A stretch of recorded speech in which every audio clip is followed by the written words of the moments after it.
Hi, I'm Creason. And I'm Cynthia. And this is Random Spirit, where we talk about random topics. What are we talking about today, Cynthia? Today is going to be a different episode. Yeah, a break episode. This is going to be like we're going to be doing shadow work prompts. Mm-hmm. You know, like they're going to be questions and you know, this is going to be raw. Yeah, we're going into this one blind. We're going into this one blindly, and I'm like, I don't even know how I feel. Well, some type of way, hopefully, so that way we can actually do this thing. 100%. Listen, there was a full moon yesterday. An eclipse. An eclipse yesterday. No, but I believe yesterday was a full moon too. Oh, okay. So it was both. Okay. And I mean, you know, Creason and I we're working or are trying to work with the new crystal, and this is the moonstone. And oh man. Yeah, that experience is for another episode. No, or literally, podcast. me and Creason were like sitting there eating and stuff, and it's just like I was being really defensive, and then you were being really defensive. Dude, it was a mood. It was a fun, and then like Creason just stopped. Like we were like arguing, and he stopped, and he took off he was like, "It's the fucking moonstone," and then we took it off, and it took some time because we were trying to record a TikTok. Yeah. And like the vibe was not it, and yeah. we had taken it off, and then things were. I was like, "Oh shit!" Oh, the moonstone. Man. I know the moonstone, but well, it all worked out, you know. Eclipse. Full moon, moonstone. It's a big no because, you know, Creason and I like to work with crystals, and it's like, it's really fun to sit here and be like, ooh, what are we going to work with next, you know? Mm-hmm. And we like to work with them and share our experiences. And Creason was like, dude, let's do the moonstone. And I looked it up and I said, fuck that. And he was like, why? And I was like, did you not see this says emotions and femininity? Like, I am a masculine bitch. Like, I don't have time for this. We're not doing this today. And Creason was like, oh, come on. So, you know, I've noticed that I can be very aggressive and very passionate, and you know, it's time to make room for her. Yeah. Well, hopefully. Yes. I as long as it's not like, you know, when we put on the moonstone, I think that'll be okay. Dude, I don't even know, because of the fact that like I've been emotionally undetached. Mm-hmm. And I've been, you know, thinking like really logical and just like, you know, and then yesterday just was not. Mm-hmm. It was not the day. Mm-hmm. It wasn't the day, but oh my gosh. Yeah, this is going to be raw, live, and I just don't know because Creason and I have not really. Yeah, we haven't done shadow work in a while. Dude, so when we had first, like back in Virginia, when we had first, you know, started the spiritual journey, like I remember that I would be like in the parent pickup line, and you would be on your lunch. Oh my God. And then we'd sit here, like I would pick the worst times, and like we'd sit here and do shadow work and stuff like that, and I'd ask questions, and wow. I haven't, we actually have not done this since I was in Virginia. Yeah. At least that not is like this. Insane. Anyways, cut the bullshit. Raw. I'm a little nervous because got this. I mean, we've done raw stuff before. No, we haven't. Yeah, I don't remember the last time we did like anything like this. Yeah, in Virginia. Yeah. Oh my God, Creason. I'm not today. Okay. So we have 7 shadow work questions now. Shadow work. Creason, give your definition. I'll give my definition. Okay. Go. Oh, shadow work. I believe that shadow work is basically going inside yourself and learning as much as you can about yourself to bring out all those negative emotions that's been left inside you over time. Deep work. Basically, it's pulling out all your inner child, inner teen, inner adult stuff that you've repressed and probably suppressed, I don't know which one, and bringing it out into the open. And that's what these questions are there or designed to do. Your turn. Yeah. So my definition of shadow work is literally like yours. It's that it's the shadow side, the side of like it's the triggered side of yourself, right? Oh Lordy. Yeah. Inner child, inner teen. It's like the bad side of yourself, the side that like, you don't want your loved ones to see or whatever, right? That is shadow work. A lot of ways to do shadow work, which me and Creason will go over, hopefully we could do like fucking park episodes or whatever. But this is one. Now, everyone is not going to have the same results. Me and Creason love to talk, hence podcast. We can talk for hours and hours and hours. And that is how we, that is how we just get to pick on ourselves and get into the like our inner self, right? To each their own. Not everyone, this is not for everyone, there's other ways to do shadow work. I've seen people do like what this one of my friends had said that like she does, it's like a shower meditation or something. Like, yeah, it's pretty intense. And a lot of people, questions like this will trigger because not everyone has the same trauma. Got it. Right? Shadow work, trauma, it's all around that same, but yeah, that is shadow work. And we're gonna go over the one that Creason and I like to talk about and do. Yeah. So, bear with me because I'm wearing my black onyx. Oh, well, that's great. Something like this. Dude, I lost it and Alea found it under the couch. Oh, look at that. And I was like, where is it? But don't be like me. Okay. All right. Whew. Are you ready? No. You just read the question. I'll answer it first and you answer it after. I start crying.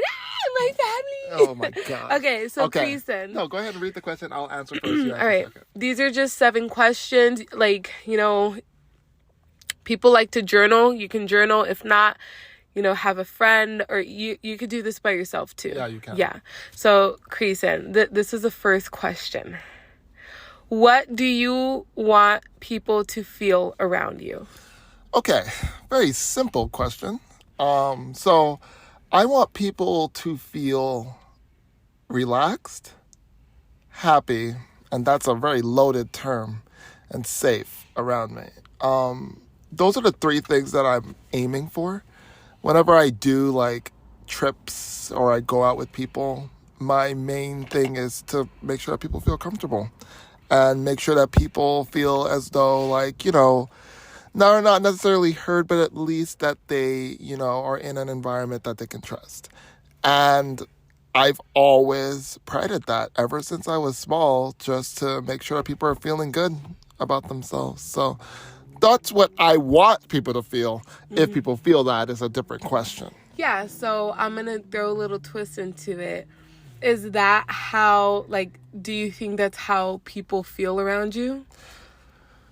Not all the time. I'm usually a very calm person when it comes to, situations. I try to think of a lot of things logically. That runs me into trouble because, communication kind of hits with me a lot. And if I get too deep into the logic, I don't communicate. Yes, I've noticed that. That's something new that I've noticed. Yeah. So, it really, to me, is trying to fight my logical side. Yeah. To make sure that, I'm giving out communication. Yeah. I mean, other than that, I'll just sit there and think about, okay, what's the situation? What's going on? Some kind of a weird-ass detective. You overthink? Mm-hmm. So that, bleeds into the next question, because I was going to ask you, what is it do you think that if you to the first question, if it's not how, if people don't feel like that, what is it that you can do? And I guess the answer to that is you can what? Well, if people don't feel like that, I can stop overthinking. I mean, I really gotta, like, live in the moment. It sounds like, I'm sorry if I attack you, but is that like people pleasing? The people pleasing. I mean, kind of. I think it is people pleasing. It's just a weird form of it because by trying to aim for people's happiness, by trying to go and aim for people's safety and stuff, and despite my own, it's a part of like asking people if they feel comfortable. Now, I think it's kind of important, but it is a form of people pleasing if you were to go and strip it all the way down. Yeah. This is what we do. Damn. Yeah, so. I'm a little rusty. Okay. Wow, that was 3 for the price of 1 there. Well, no, because, Creason, this is how we normally do it. That's true. We usually, like, line up a bunch of questions. Yeah, and that's fine. That's our friendship. This is us. This is our friendship. Yeah. Okay, my turn. Oh. Okay, what do I want people to feel around me? Gosh. We've done this back in Virginia. And I think this answer for you stayed the same.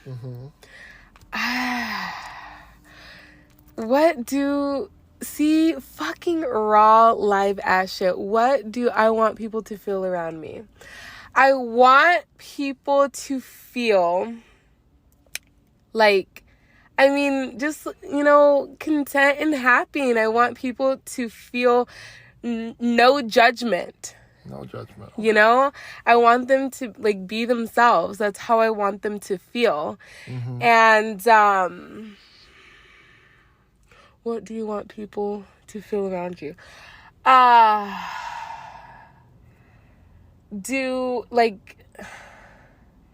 Do people feel like that around me? I don't fucking know. Oh, wow. No, honestly, you've seen me interact. Like, I'm pretty, like, okay, so maybe I can, like, address my directness, right?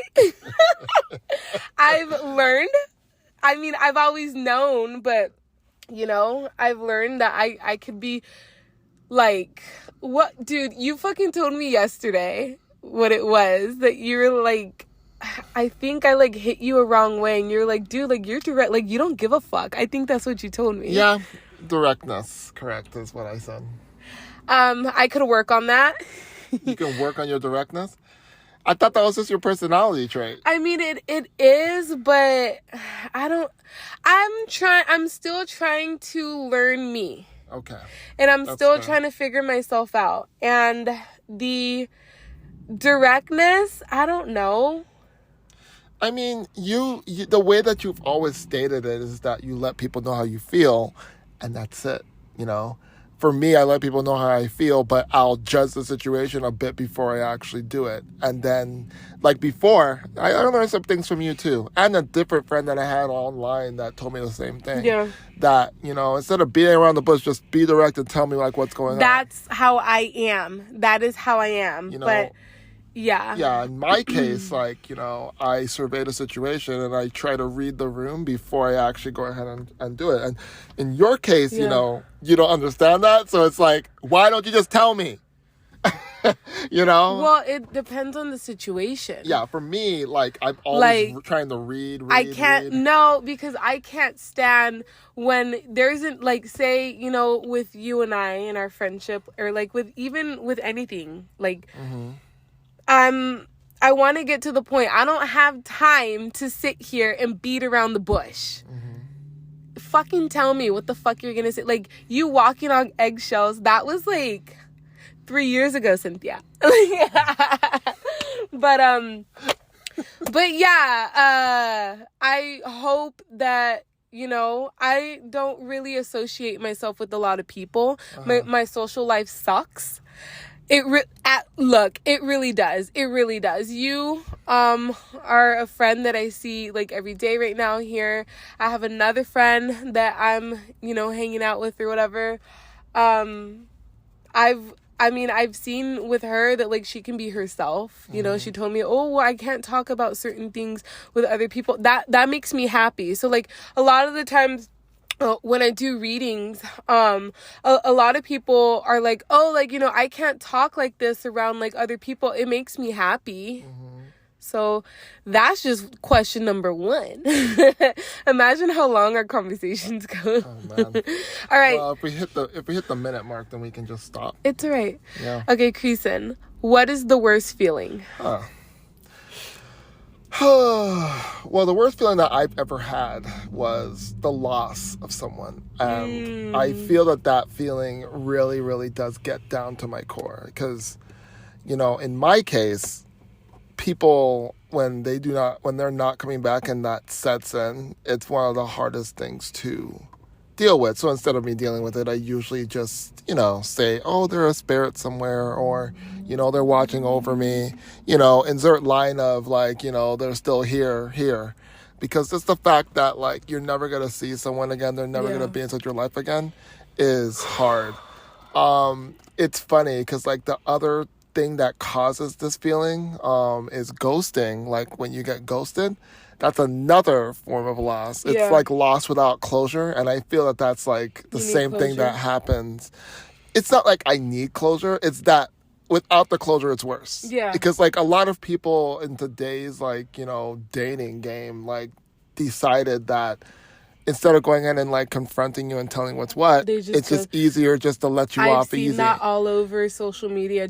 A bunch of people are just like, "Oh, I'm gonna ghost," and like they'll block you too, dude. Yeah, so that way you can't talk back because they don't want to go. Like they're pussies. I'm just gonna put it straight out there. They don't know how to communicate, so therefore, instead of communicating the loss, they just don't want to communicate it at all. Now, that's fucked up. In real life, like when you're like, this is way off topic, but I'm gonna go slightly off topic because this is kind of important. Like when you're in real life, like I know where it comes from. Like there's this stigma that like, guys could be extremely, extremely pushy, and women will just go ahead and like be like, oh my gosh, but it's turned into a both sexist thing, an all sexist thing. Yeah. Really quick. And now everybody's doing it. It's like, oh yeah, like I'm gonna ghost. You're gonna ghost. Everybody goes. They don't want to confront feelings for crap because people don't like the dating world. Because like I wouldn't know, but like the dating world doesn't like confrontation. Yeah. Is that what you're telling me? If it gets down to that, it's over. It's just they just ghost and that's the end of it. Shit. So it's not even like a good environment because a lot of people get hurt. And a lot of people just say, well, I got ghosted, so it's time to go ahead and share the ghosting love. And then it's just ghost after ghost after ghost. Until they find someone that fits their needs. Well, hopefully they find someone that fits their needs with all the damn pain that's going on. I wouldn't know. But those forms of loss, I think, are the most egregious. Oof. Yeah. So losing someone or through ghosting or like just a life in general out of your life. So what feeling, like happy, sad, angry, guilt, like what feeling associates with that for you? Usually it invokes anger / sadness. Yeah. Those two things somewhere mixed up. I've never had it like do any other emotion. I was never excited to see someone go. Well, no shit. I'm just like all the bad emotions just. Yeah, it depends on the person, and it just depends. Like, there's always like a solemn. Now, for me, I'm not really expressive when it comes to my emotions. Like, I'm not like crying on the background, but I think that if it was close enough to me, it would hurt. So I'm not gonna say the name, but the friend that you lost. How did that feel? That was I think I told you this. Like I was driving listening to this song called Dangerous as I was going by, and that really did help because I forgot who it was. Did it bring up your spirit? It didn't bring up my spirits. Like, my spirits was just bad, but, like, it just helped me get through driving there. Music, yeah. Driving back. Seeing that my friends came to support really did help. Seeing other people cry helped amazingly. I think what hit me was like listening to the Big Sister, but that's neither here nor there. Like, you know, the fact is, listening to stories and knowing that you're not the only one going through pain helps. Does it? It does. I don't like funerals, but that is the one thing that I can say that it does help with, because you know you're not the only one that's suffering the pain. Like, if you're the only one there, I think it would hit a lot harder. Yeah. I was his only friend. Not only that, like, I'd never met him, but I like him. Okay. Wow. Okay, my turn. I don't like these. Okay. What is the worst feeling? I literally just had it. I'm gonna say the same as you, but in a different sense, and let me explain. Okay, so, like, you know, like, having what you think is like a great relationship with someone, and then, like, you know, things going all gooch to the pooch or whatever, and then all of a sudden, like, you setting, you know, boundaries, and then realizing that person never even, like, talk about the Three of Swords, like, like, stab it, like, might as well get a fucking sword from medieval times and stab that shit in my heart. Like, it's this unsettling, weird, I can't even explain it. And it's the fact that I know that, like, I don't even know, because I feel like I'm very communicative. So, you know, I'm the type of person that, like, if there's beef, or, like, say, like, if it's weird vibes between us, and you know this, Creason, I will confront you, and, like, I'm very confrontational. Like, I'll tell you straight up. I'll be like, the vibes are weird, I don't know why, and I'm not gonna leave until we figure out why. That's my way of carrying. But yeah, it's when that person is just like, and then I, you know, hear nothing from that, and it really hurts, because, you know, on my end, like, I care, and it's a lot of relationships in my life are like that. So that is the worst feeling in the world. It's like, seeing that you had something great, I guess you can say, not getting closure from it. And it's okay. It's not even the fact, it's not even like, oh, like, what did I do wrong or anything? It's just like, you know, I guess you can say ghosting in that sense. So yeah, that is the worst feeling in the world. And now I'm in my feelings, and this is why I don't want to do this.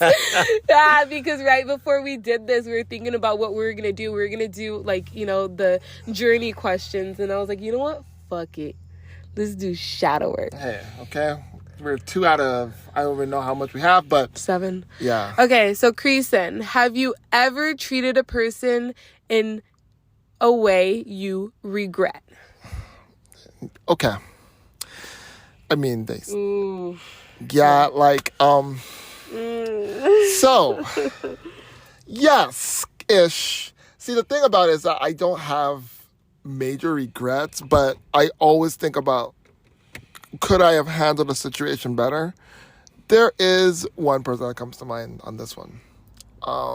That would be,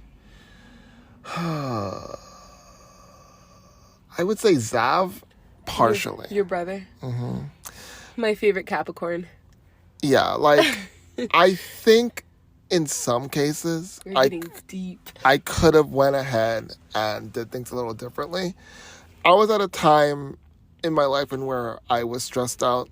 So if you were to ask, would I go back in time and change anything? When I'm stressed, things come out sideways, you know, and at the time that, like, you know, like, he was crying out for help, I was there also crying out for help. So a lot of things happened that should have happened. Despite that, like, I tried to make up for it by being there in my own way.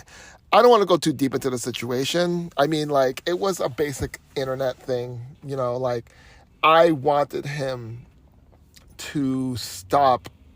So the situations, I'll go a little bit into it. The situation is, like, he was using my emails for, like, to sign up for a bunch of stuff online. Oh, shit. And I hated it, but I didn't know how best to deal with it.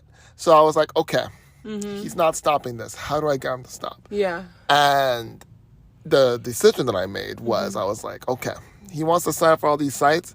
For every site that he signed up for, I'm going to make it his birthday and Christmas gift for every site that he signed up for. You told me that, yeah. I ruined his childhood because of that. Because, like, he knew that every birthday and every Christmas was going to be a little postcard saying that he signed up for some site. And I stuck through it. So throughout, I think he did that mistake when he was like 5. He didn't get gifts for, like, I think 2 years and a half. But I guess the good news is that he never did it again. I feel like I was a little bit too harsh to knock out 2 years and a half worth of presents for a card just to prove a point. But yeah, he never did that stuff again to me. So I guess that it ended up working out. Yeah. How would I have done it differently? A different punishment. Probably a little less harsh than taking away the birthdays and all the damn Christmas. He was 5. Yeah. Shit. My little Capricorn. Jeez, I need to text him now. Jeez, okay. So yeah, that was me. That's practically the only way I've treated. Did you apologize for him? Like, for him, to him? I never apologized for it because I think at the time I was that pissed off. It will be a regressive apology that won't have much weight. Yeah. Like, it's way too late for that, I think, to go ahead and sit back and be like, yeah, I'm sorry for taking it, because it was triggered. So I think I should have been less harsh. I don't think that no punishment should have been done. Okay. So that's, like, the difference. But okay. Yeah. All right. My turn. Have you ever treated a person in a way you regret? Yes. And I don't like talking about this because I don't know if I'm going to cry. I'm not going to put any names out there, for my protection. But, oof. Creason, I don't like being transparent. This one's going to hit. The last time I came out. Remember the last time I came out? Ooh, gosh, dude. How the fuck do I even put this or say this? You know what? Fuck it. I'm going balls out. Okay. Fuck. This is growth and this is healing, okay? Because I've said this to Trey, and I think I've said this to you. And my stepmother-in-law, fuck, I didn't give her a chance. And that was around a time, like a very low time in my life. And I regret not making, look, it's gonna make me cry. Don't touch me. I regret not making an effort, to spend time with her because, she ended up passing. And it was, really sudden, and it was this past, last year in July. And it took, me and Trey, my husband, like, we were just like, wait, what? And, I regret not spending more time with her and just, like, not giving her a chance, there's not really much more I'm gonna say right? I've already said everything that I had to say with you. And it's just like something that I have to live with every day now. And it sucks. It sucks. So the only thing, you know, from what I've learned from that and is just, you know, like try to be more involved, you know, with, you know, family, whether regardless of anything, you know, like as long as there's no reason, obviously, like, I mean, yeah, fuck, I'm a little bitch. But yeah, for that, you know, I like to hear the stories, you know, that like Trey says about her. And then, like, you know, when I came back, oh boy, did that hit. Crease and a little bit. So yeah, I regret not really spending time with my stepmother-in-law, like, at all. Like, I fucking regret that. And it is what it is, you know? It is what it is. And yeah, so enough of the crying. This is literally part of shadow work. Making yourself vulnerable, you know? And this is one of the reasons why I wanted to do the pod and stuff. This is my diary. This is Kristen's diary. Crying and all. And my femininity is coming out. But yes, may her beautiful soul rest in peace. But it is now time for an ad break. Okay, we're back from the break. Yes, I had to release my tears. But growth. Growth 100%, because that was like a really bad time in my life. I can't sit here and blame that, right? But let's see. Oh, Lordy. See, this is the reason why I like doing it. That was only question number 3. Don't worry, we're almost done. Okay. Creason, what is your love language and destructive act? Oh, gosh, man. What kind of question is this? Well, love language. Shadow work question. Well, love language, I do know. That would be quality time. Is it? And gifting. Yes, 100%. Actually, you hit a lot. Yeah. Acts of service. Sometimes I do acts of service, but it's like gifting. But I usually blend into. I see what people do for me, and I try to do it back. Yes. So that's usually what it is. You know, it depends on the person of how I do my love language. But destructive acts, I don't know about the destructive acts. But if I had a destructive act. When I get angry, I get very, very eccentric, and I look to pretend that I don't care. So if it was a destructive act, I would say it's complete lack of empathy. Yes. Kind of narcissism, I would say. 100%. I can stand by that. It's so funny because regular Creason right now, you have so much empathy, but it, like, I've seen you switch. Yeah. And you are me. Yeah. Like, I don't give a fuck. Yeah. Yeah. It's there. Yes, it is. It's hard to bring out, but it's there. So, you know, why do you feel like the destructive act is even there? Like, what is it that triggers that? Oh, repressed emotions. Some people can bring it out easier than others. I think it's the ones that I've have an issue with. If I feel that someone's using me, or if I feel that someone's used me but has not given anything for it, or, you know, also if you've done a lot to me but you don't recognize it, it's the recognition. I think that it is. It's the closure. It's closure based. I hate to say it, but it's the truth. It's closure based. if people treat me bad for any reason or use me for any reason and don't give me closure about why, or don't come back to me and say how, or just ignore me and say it doesn't exist, you want reasoning. Man, does that get me angry. Like that. Is it reasoning? Well, yeah, like I like to have reasons for everything. Yeah.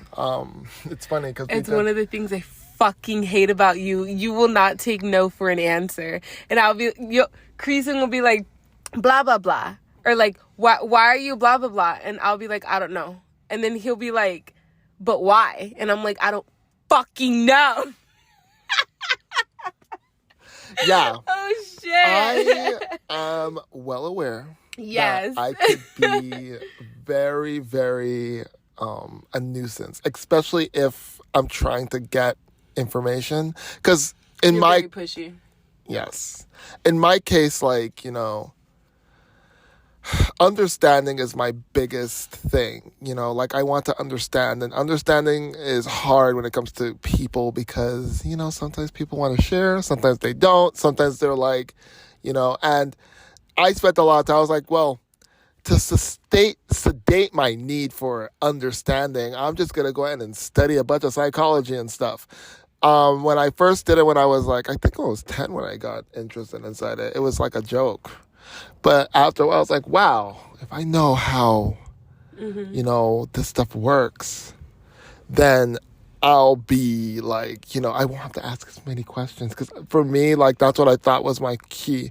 And this is why I give the air of, I mean, you said this to me as a weakness, but this is why I give the air of like, oh, you know, I know what the situation is, or I know how someone is feeling, or I try to like, you know, make a factual basis off of how someone's what feeling. Creason does, and I've been ramming his ass lately, is that he'll make he'll state an assumption, and if you do not respond to that assumption or like you don't deny it, he'll quickly like back it up with like and just fact it. And oh my gosh, you're my best friend. Oh, it stops there. Yes, but that is. So I want to like poke at you. Why do you need to know? So why do I need to know? Why do you need to know? Why is it important for you to know things? So say, I can't even come up with like an example. I don't think you have to, but you could try. I mean, yeah, like say like, okay, it's this simple. Say, oh, Cynthia, why don't you like chocolate? I just don't. Cynthia, why don't you like chocolate? Creason, I just don't. I don't know. Cynthia, why? Why do you need to, why does there need to be like, oh, because Charlie had chocolate and he's my ex. Like, would that satisfy you? Would that satisfy you? I mean, yeah. But why? So, you know, it's a good question because I've always tried to figure out like why I need it, but I think it has to do a little bit of two things. One is control. Two is like if I know what it is that's going ahead, I can do something about it. Because control. Yeah, control. It's I have a very, I think this is a guy thing, but guys are problem solvers. I'm a problem solver. I like to help solve issues. Yeah. And the thing about it is, if there's unknowns, issues are very hard to solve. Yeah. So therefore, I push to try to solve it. Like the biggest thing, like for instance, I think the reason, like, you know, I mean, right now is, well, the reason that you and I have like the repertoire that we do is because, you know, I try my best to be preventative over the things that irritate, or I'll acknowledge when I do things that irritate. Like, you know, I mean, you don't like certain things, and I will literally acknowledge and be like, oh yeah, you know I made that, and I know it irritates you. So we don't have to go into a full-on freaking bout over the stuff. But it is that, just in a big scale. Like, the reason I ask so many questions is that if there's something there that, you know, is not being said, it starts to fester. Anger. And this is something I got from the books, which really anger sucks. To you or to... both ways, because what ends up happening is that like someone's not speaking their mind and something's bothering them. Honey, I speak my mind. Oh, I know you speak your mind. I'm not saying you do too. I speak my mind, kind of. I just beat around the bush a lot and irritate the crap out of you when I do it. I mean, yeah, sometimes, you know. But I've been pulling my masculinity out and just telling you how I feel sometimes now. It's in which surprises you sometimes. Sarcastic, like dark, fucked up sarcasm that I love. Oh. Oh shit! No. But yeah, okay. That's because. Hopefully that answers the question. I think I did. Yeah. Because I forgot what the fuck you said, but like it popped in my head. It was like Captain Save-A-Ho. Yes. People pleasing. Yeah. That was yes. Okay. Interesting.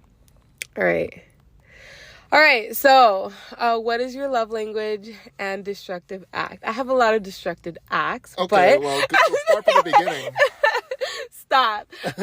My love language, quite honestly, is acts of service. Oh, an acts of service. Huh? It's acts. No, I can't fucking leave me. There's something like acts of service. Acts of service. Acts but of I think service. it's funny because you said you had a lot of destructive acts. No, but my love language is acts of service, and it's actually quality time. Yeah. And I have a love language with with the kids, and then with Trey, like my very small immediate family, it's physical touch. Mm-hmm. I'm always like reassuring the girls, like, oh, I love you, like I hug them, I kiss, and it's funny because isn't that words of affirmation though? Is it? Yeah. Well, I mean, with the girls and with Bashy and Trey, yeah. So like my little family, yes. So like it depends on who we're talking about. Yeah. So acts of service, yeah. My immediate, like my tiny little family, I probably hit them all. But my destructive act. Okay, I have a lot, but let's two. Okay. That I've noticed. One of them I'm working on. One of them I'm like really, really working on. The next one I'm like slowly working on. Okay. The first one, gonna put it out there, is what is it? Is when I like say like I am going to do something, mm-hmm. and I'm afraid of your reaction. So like the no communication. So like I'm about to do something and I'm afraid how you're going to react. Like a bunch of like bad scenarios go through my mind. Mm-hmm. So then like I just like surprise you, and it's like, surprise, this is here, this is what's going to happen, like it or not. Like quite honestly, yeah. Fuck. You know what? This is just like raw, and this is me. I'm fucking truthful as fuck. So here we go, because y'all got the masculine Cynthia right now. When Sebastian had his birthday party, I was petrified. You know this. I was petrified of my biological brother, meaning my mom and dad. Okay? So many things. I was having dreams. I was like, Cynthia, why are you like psyching yourself? If you knew the relationship, you would understand. Long story short, I didn't say shit until the day of. Mm-hmm. And it's because I don't want to deal with negativity, and I'm just going to push it on. I don't think, have I done that with you? I don't think that you have. Okay. Yet. It's a big thing. I do it a lot with Trey. He fucking hates it, but I do that a lot. Like I don't communicate it, and I just like do it. I've noticed my family does this too. Yeah. But it's the whole hating confrontation thing, right? It is, but it's only with my family. Got it. With the family that I grew up with. The next one, Creason does not like, and he expressed it yesterday and today, and I think Trey fucking hates it, is when I interrupt when people talk. That's a big one. And I interrupt, and like the reasoning behind it is because, and yes, this is a destructive act because, I keep burping, because I have things that pop in my head. And if I do not like say it or like say like, yeah. So if I don't say it, it's going to go away and I'm not going to remember. And then it's going to be end of conversation. Or you do this a lot when you sit here and you assume and like, or like sometimes you'll like make it factual. Oh, this is how you feel. And like, of course I'm going to get angry. And then I stop you. I'm like, you know what? Fuck you, Chris. And that's not, and that I interrupt. Yeah, correct. I'm going to start working on it. Start.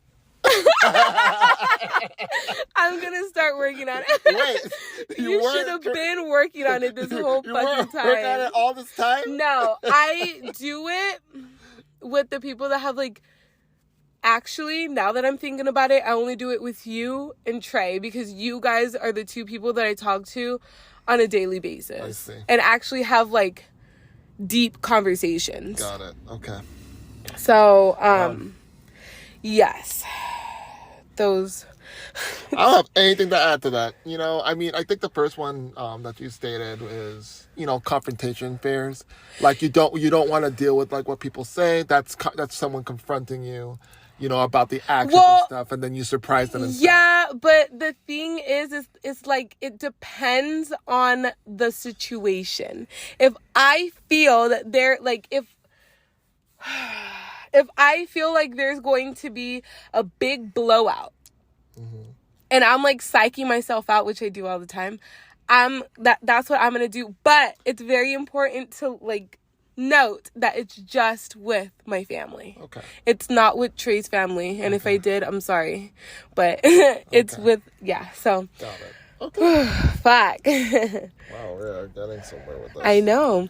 Creason, how did your parents break your heart? Ooh.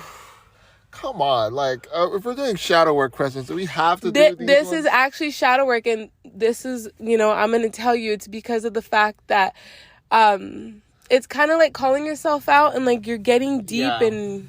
So let's answer this question 100% truthfully. So the way that my parents broke my heart was on my mom's side. It was expecting like a lot out of me and not allowing me to go ahead and like, you know, live my childhood. My dad's thing, it's just outright neglect and worrying so much about the amount of money that he's making rather than the kids themselves. So I was broken in two ways.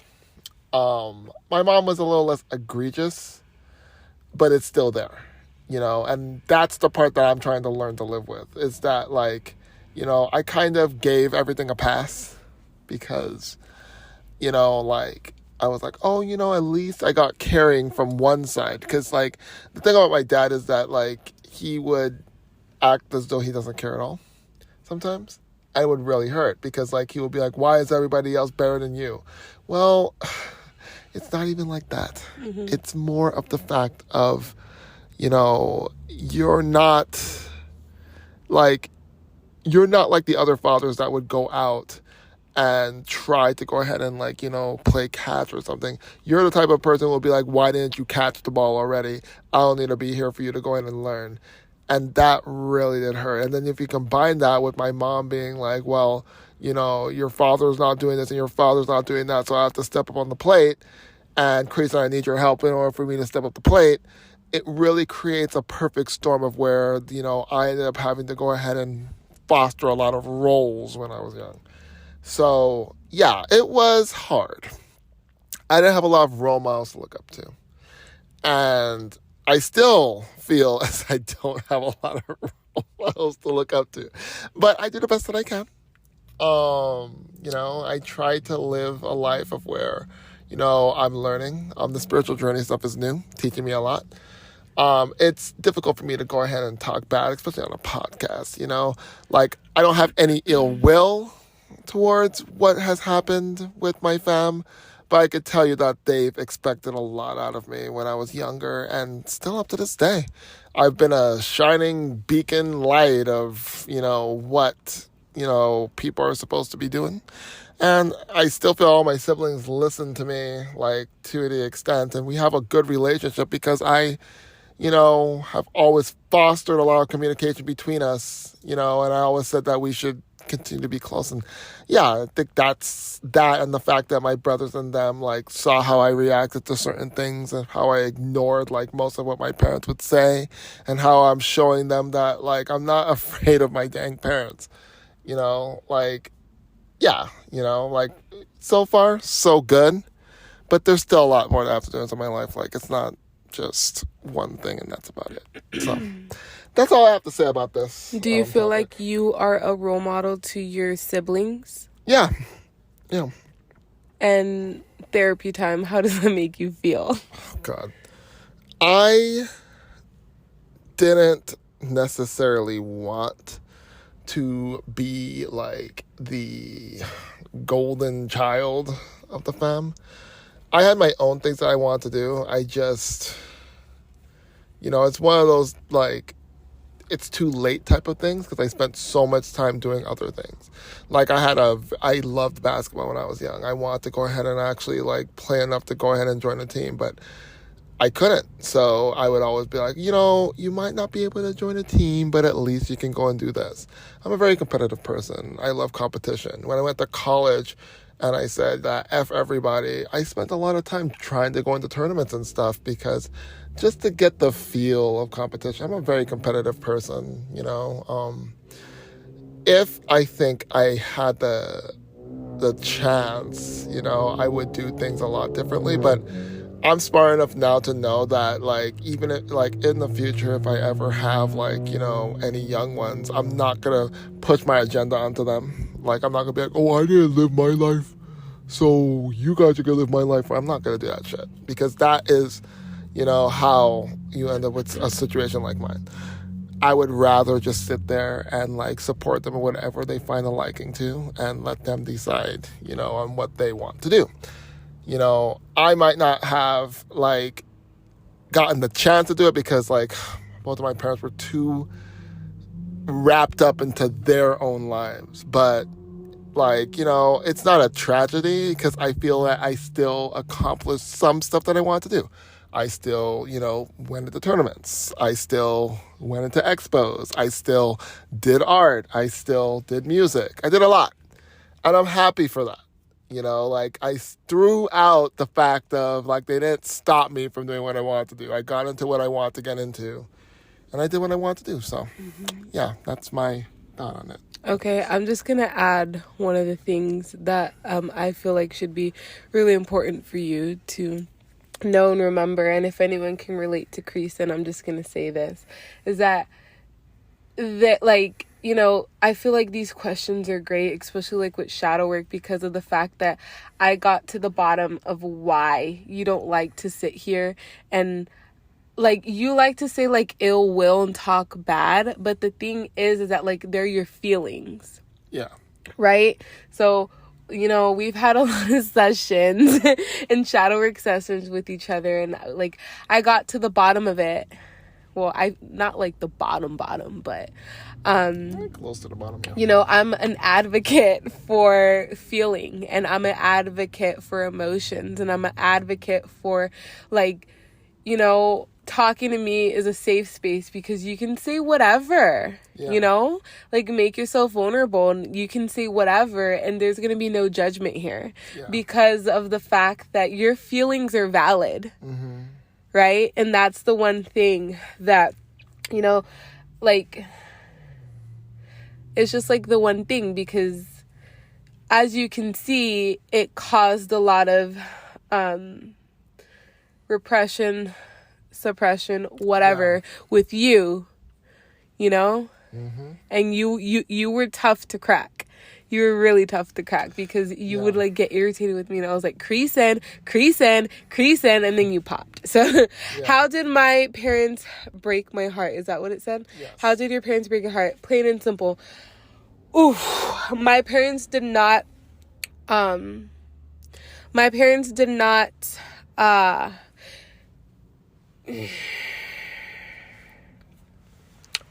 care is a perfect word. My parents did not care about mental health. My parents did not, like emotions and stuff was not.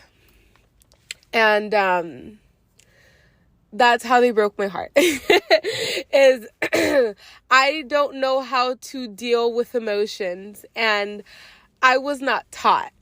So, you know, you sit here like, you know, when you're sad and stuff, like, you know, you want to hug your parents and you want to do this, and like straight up flat out, I can't do that with my parents. Who can I do that with? My mother-in-law. I love the girl. You know, Shemaine's taught me a lot, and I see her like, you know, my second mom or whatever. So, yeah, can she replace my mom and dad? No. But yeah. Okay. At least I have an outlet. At the end of the day, I still love my parents to death. But okay, so 2 more questions. Creason, what's something your parents did that damaged your idea of a relationship? That is spelled wrong. I'm sorry. What is something your parents did that damaged your idea of a relationship? Oh my gosh, let's see. Wait, do we want to, well, yeah, we're going to take this as significant other, right? I guess that's correct. It's all of the above. Like, due to the way that the relationship dynamic worked, it kind of made it hard for me to justify a relationship with people. Like, I was like, look at how these people act towards each other. Why would I want a relationship if that's how people are going to be acting? And it made me very, like, standoffish when it came to relationships. It's why I'm still kind of standoffish when it comes to relationships.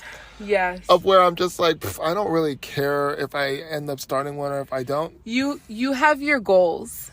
Yeah. And you are, like, achieving them. Yes. Yeah. And I don't. And that's and it. If someone manages to come, like, you know, then I will engage with that fact. But I'm not actively, like, pushing for it. It's more of just like, if it comes, it comes. If it doesn't, it doesn't. Whatever. So the reason why you have it to where if it comes, it comes, or whatever, is it because, like, why?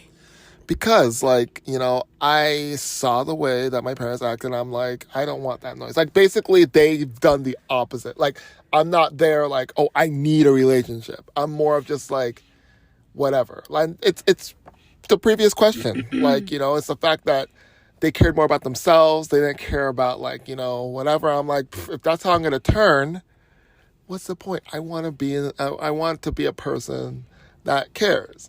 You know? So now you're just going to care about yourself without having that significant other with you? Well, I mean, at this current moment, yes. But if someone comes around, you know, like, I'll engage with them. Yeah. You know? So that's how it works when it comes to me. Like, I'm not going to just toss off people. It's a difficult one for me. Like, it's a very difficult question. But yeah, I've been damaged for sure. Like, you know, I have a very laissez-faire. I think it's just like a lazy way of thinking of where I'm just like, I don't need to push for this kind of stuff. Like, so what is your ideal relationship? Ideal. I treasure, like, independence, but I also treasure empathy. It's kind of interesting. Like, you know, I'm not here to tell someone what to do, but I will support someone in what they're doing. I also, like, you know, have an element of caring of where, you know, I will be behind your back to help you achieve your goals. Yeah. You know, even if I don't agree with said goals. So that's where I stand. It's ideally, I would want someone who's independent. And I would want someone who cares, you know, about what they're doing. Yeah. And as long as those two things, I mean, I think that's like given. Yeah. That's a given. I mean, I'm not going to go with someone who doesn't care, but if they can give that in return, like, that would complete the circle for me. And that's the hardest part. It's like, you know, I don't want it to be a whole narcissist trip. Like, I don't want like this person has to care for me and blah, blah, blah with me. it's nothing to do with me because I want to grow as like together in something and get better Yes. together in something. And I Yeah. think So like, that yeah. so in order for that to happen, you know, I need to feel as though that person has their own goals, their own dreams, and I'm just kind of, you know, there as a support. Yeah. Oh, okay. Yeah. That's the independent part. And then it's like, oh, handle your own, but I'm gonna be here rooting for you. Yeah. Okay. Yeah. That's my ideal. Okay. All right, my turn. What's something your parents did that damaged your idea of a relationship? Do you really want to fucking know? No, I'm kidding. Again, going back to the caring and the emotions, they were very, they showed like basic love. They would hug. My dad would bring flowers, but, as a kid, it just seemed like that was just like what moms and dads did. And there wasn't really like much emotion towards it. But as a child, like, I'm not gonna fucking sit here and observe, right? But what they did that damaged my idea of a relationship is how my parents interacted.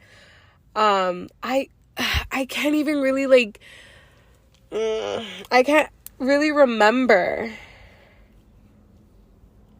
I can't really remember when I was a kid. I can't, but what I can tell you, you know, when I came back is when one parent is grieving, the other parent leaves them alone. And, you know, they'll, you know, continue their day to day. And there's no communication to what's going on really. And just like the bare minimum. And where that damage for me is I don't know how to do anything really when it comes to grieving, right? My husband lost his stepmom last year, and then grandpa died. And I don't, like, it doesn't click in my head. I don't know what to do. And that hurt him. And to this day, I'm still trying to figure out, like, what to do, because, again, growing up, and even, like, you know, I don't really remember, but like from, you know, what me coming home and seeing that's what I saw. So that's what I did. And then Trey on the other end is like, you know, like feeling the way he's feeling and like, you know, you weren't there for me, whatever. And it's like, how do I make myself there for you? Like, I don't know what to do. You know, I don't know what to do, because you can be sitting here and you can be feeling, you could be grieving, and then like I have a tendency to cry and laugh, and that's not appropriate. I have a very dark sense of humor, and that's not appropriate. Like, I've had it to where, like, you know, I've had a loved one pass, and like I can sit here and like shoot the shit and joke about it. That's my way of coping. It's the way that I've learned. So that is one thing that my parents damaged. You know, my idea of a relationship is just the fact that not knowing how to be there for my significant other, because that is where I lack a lot, and I'm gonna admit. And then, okay, you know, I've had talks with Trey, whatever, but I'm working on it. I'm working on it, Trey. All right, last question. We've been doing this for a long time. Yeah. All right, Creason, what would you tell your younger self? Go easy on me? No, I'm not gonna go dude, that song when it came out, I was crying the whole time. And then your freaking mom played it, and you're like, what is going on? I know. That's when I was like, song over. We're not playing that song anymore. So, yeah, I mean, my younger self was very, very loyal. I would tell my younger self to follow his dreams, because the thing about it is that, like, I sacrificed a lot, you know, okay, let's be fair. If I didn't do all those sacrifices, I wouldn't have met the people that I met. Yes. You know? So, like, I don't know if me and you would have even crossed paths. Probably not, because if you would have followed your dreams, you wouldn't be doing what you were told to do. And you would, like, we met in community college. Yeah. You would have never went to Cerritos. I don't think so. It would have been completely different. We wouldn't be sitting here doing the podcast. No, we wouldn't. So circumstances happen for a reason. So are you sure that you want to tell? But I still would probably tell my younger self to follow their dreams, because, okay. Like, in an alternate universe, like, I think that would have been better off. See you in another life, Cynthia. Bye. Oh my God. I'm joking.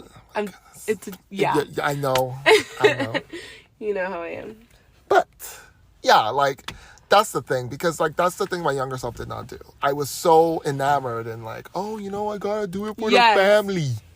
And yeah, like, when you had a family like mine, and where I was like, if I do this, and that's where, like, all my danger came in, because I was like, if I do this, maybe my family would act different. If I do this, maybe my family would act different. Maybe I'll finally get the respect. Mm-hmm. Yes. People pleasing is the key behind a lot of the stuff that I did. Yeah. So that's what I would say. Yeah. That's what my younger self probably needs. Okay. So yeah, your turn. Okay. My turn. Cynthia, what is it that you would tell your younger self? There's so much shit that I would tell my younger self.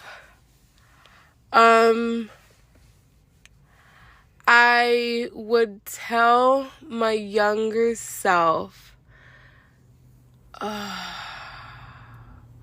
don't know, because I was a fucking bitch back then. I think your younger self would be like, what the fuck? Right? I would have punched her in the face. I would have told my younger self to... This is where my Virgo comes in. What age are we talking about? It doesn't really matter. You're teens, I'm guessing. When you can actually understand stuff.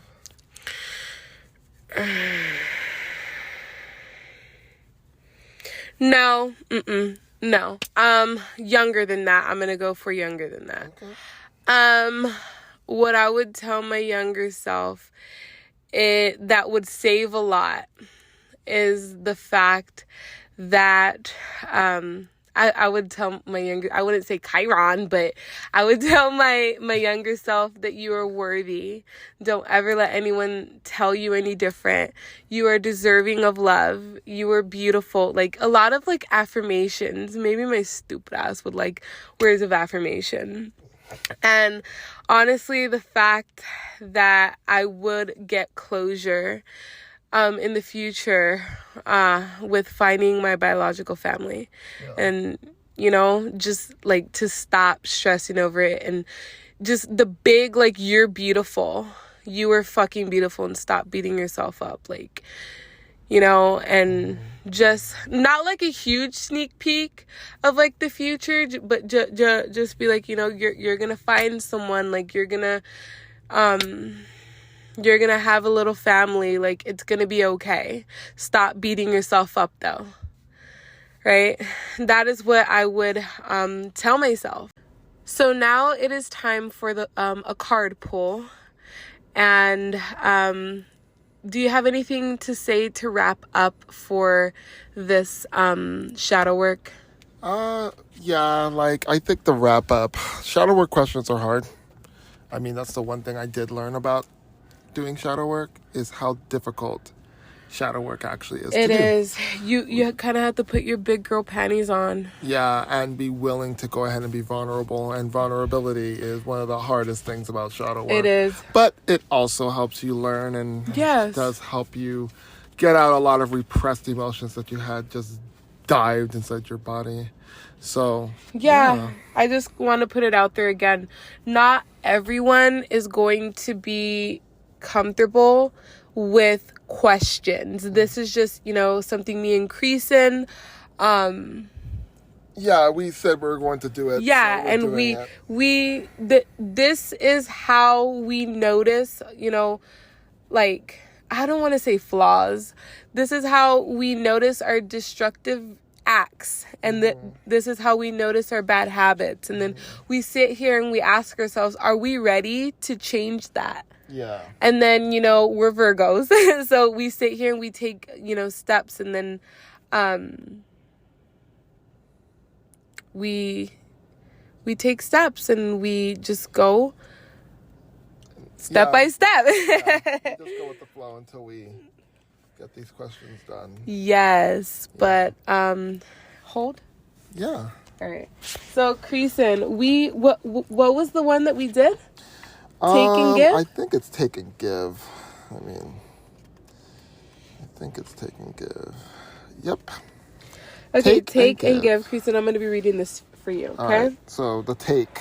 Okay, the take. Creason, you got the Four of Cups, and it's reversed. Introspect and self-reflection can be really positive, but make sure to stay connected to the world around you.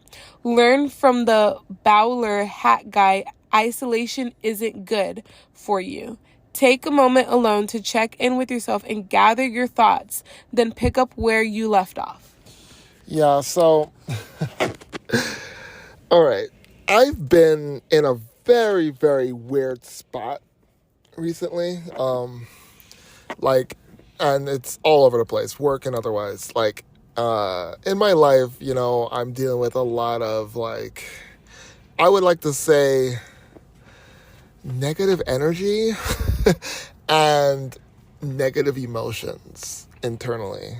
I've been working on trying my best to bring them out in a very slow manner, because when I would speed, I was bringing it up in a speeding manner, and it was really destructive. So, yeah, in terms of isolation, I really do want to isolate. Actually, that's one of the main reasons why I'm not fearful of what you've been prescribing, because, I'm calm now. Yeah. But a lot of it has to do with the fact that my work stress has gone down. But it's done a lot of side effects too, of where I'm not as motivated either. Yes. There's a motivation relapse happening with me that I don't like. And every time I'm trying to address it, I'm not addressing it right. And the thing about it too is that my communication has gone down tremendously as well. So I have all these issues that are bubbling up, and it's going to come to a front, and I'm not going to be happy with the front that's going to come up with, because my motivation is off. What is the front? Well, I'm just saying, it can't last. I know something's going to end up happening with the fact of, so much procrastination going on my end. Because I am literally procrastinating on a lot of things. And, last night, at around 11 or so, I have this blog that I run. I would usually, go 2-3 weeks ahead. All that's lapsed. I'm now right on the cusp. You've been telling me you've been slacking on that. And that's one of the things. That's one of the things that you've been keeping. Yeah. So I was let me go ahead and deal with this, because I was maybe I can get more sleep. Maybe I can go ahead and do this. Maybe I can go ahead and do that. But dude, it's balance. I'm totally a misbalanced mess right now. I've been trying to, because usually in the past, how I would solve or break it is I would be well, let me just go do something I would enjoy. So, I've been trying to go play my games again. I'm maybe if I do something I enjoy, it'll get me out of this funk. Yeah. Oh my gosh, has nothing been working. It's to the point now of where I feel that, I need a whole freaking year's vacation to pull myself back up out of this slump. And I don't know what exactly is causing the slump. I think it might be repressed emotions, but I've been laying them out as I've seen them. So I don't know if it's that, but there's a lot going on with me is what I'm trying to say. It's very complicated at this point. Too much unless I want to go for an extra 30 minutes on this podcast. Like, that's what I think. But I've noticed that it's very difficult for you to, like, it's the reason for the whole communication that, like, you've been lacking. It's difficult for you to put your emotions into words. Yeah. And that's okay. Okay. That's why I always tell you, just feel, just like I've told you already, like, if your vibe is off, like, we're not going to sit here and do the podcast. We're not, like, I don't want to do anything with you. Yeah. Not in a fucked up way, but it's like, it's one of those things where take a break, let me know. And then if you don't know, just say, I don't know. And I'm not going to push it. Yeah. Right? Yeah. So, yeah. Huh. Okay. Is that it on that card? Yeah, that pretty much sums up. Okay. I think it's like you have to take a break. You know, for yourself, I agree. Okay. I agree. It's a lot of breaks. I know. All right, the next card that was take. So give. No, I think that it's give and take. No, you're right. It is Take give. and Wow. give. Yeah. Yeah. So Okay. give what? When reverse strength, because we got strength in reverse, represents an unhealthy or unbalanced relationship with leadership. Madame Medusa isn't particularly nice to Brutus and Nero, and this eventually backfires on her when the crocodiles change their allegiance. Yeah. If you find yourself feeling powerless or dejected, this card is a reminder that you have more power in this situation than you think you do. Pick yourself up and be brave. All right. So that was a give. Yeah. Give balance. I know. It sounds like it's like give balance, but it also sounds like it's you know, being honest with yourself and realizing when there's an issue. And for me, like, I think it has a lot to do with the previous card. But yeah, like, if I can sit here and, you know, be honest with how I'm feeling and be honest. And like, as you said, feel, I think that life would be a little bit better. The strength card in reverse just says that, like, things are a little bit out of order.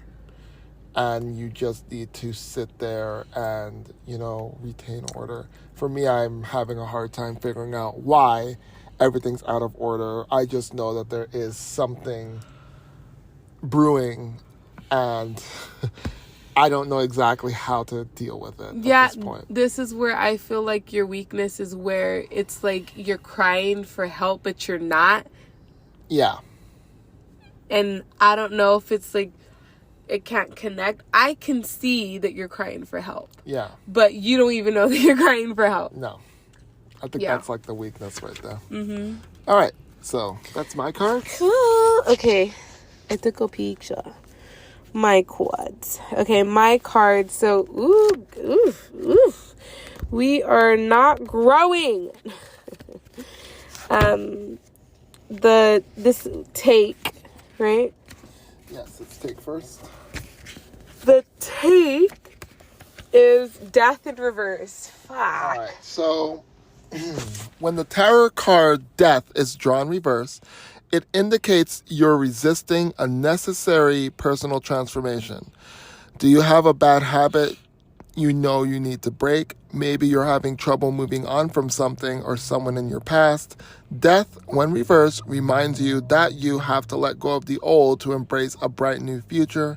You won't do yourself any favors by conjuring fireballs and letting your temper get the best of you when confronted with change. Instead, keep your cool. Stay calm and collected as you step into the unknown, and trust you'll come out on the other side of this happier and healthier. Good? Good. All right. So, I can't speak much on this card. This one's too personal. But, yes, there is a situation that's going to come, and I will speak on it another time because not right now is just not the right time. But yes, there is I know what it's talking about. My guides, I've had a talk with them. You know, I've had readings done on myself. Like, I do readings on myself.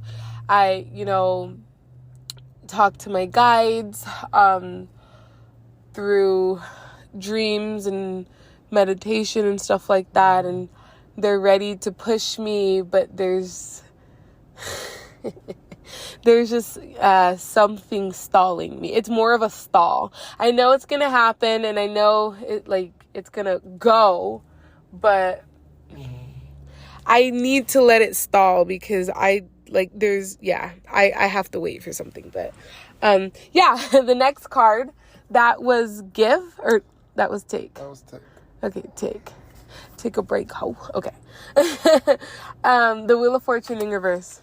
All right, so Wheel of Fortune reversed. If you find yourself in a streak of bad luck, the Wheel of Fortune reverse indicates that your current circumstances aren't your fault. There are larger forces at work now.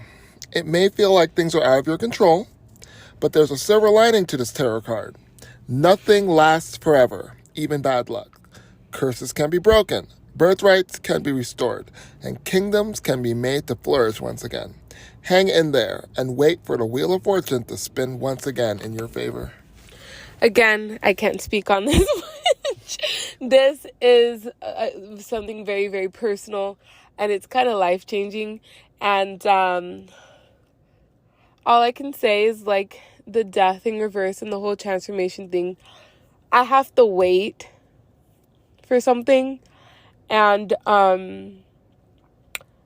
like I said, the cards go hand in hand. I have all these ideas, and I'm, like, ready to go. But it's one of those things where, like, I just have to, like, this is just a time for me to wait and just see. It's like my guides are, like, you know, pushing me, but then also they're like, okay, yeah, take your time. There is a deadline. And that's that. That is the quickest card pull I've ever done. But that is the whole episode of Shadow Work. Yeah, and of course you guys can follow us in the social medias. But we have the links in. Yes, all the links are in are going to be in the description. So, any final thoughts? Anything else you're going to say about anything? For now, I don't really have something much. This was a very, very emotional episode for both of us. It was. But at the same time, it was very enlightening. I like doing these. I think yes. So yeah, it was fun. I hope you guys enjoyed. Always remember to love yourself, guys. And until next time. Bye.